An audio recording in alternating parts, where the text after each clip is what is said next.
In 2018 now, Attorney General-elect Aaron Ford is in the middle of the transition to his new office, and today he gave us a quick update while outlining some of his priorities.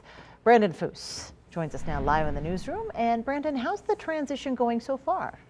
Well, Kristen, Ford says it's going pretty smoothly, in part thanks to the help of current Attorney General Adam Laxalt. While Ford likes some of the programs Laxalt promoted, he differs on some issues, including ballot question 1, passed in 2016.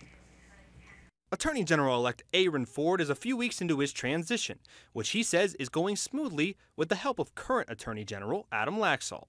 He says his two main jobs as Attorney General are seeking justice and enforcing the will of the people. That means working to enforce ballot question 1 passed in 2016, requiring background checks for firearms. And that means that I'm going to utilize every alternative available to us, whether it's legislative, whether it's communication specifically and directly with the FBI or otherwise. He says he's open to working with anyone, including the FBI, to set up the system. But he also says we have to entertain other options, even if that includes using state funds. So we're going to look at any deficiencies or holes that become apparent through the process.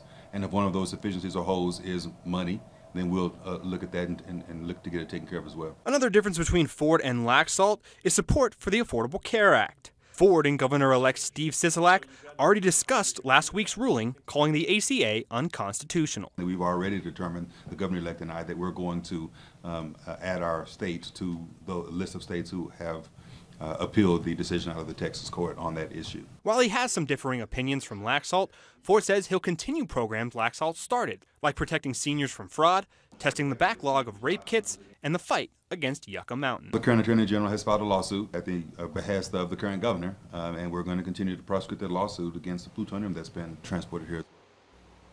Ford will be sworn in on January 7th in Carson City, along with all the other elected state officials, including Steve Sisolak. Covering campaign 2018 in the newsroom, Brandon Foose, 2 News.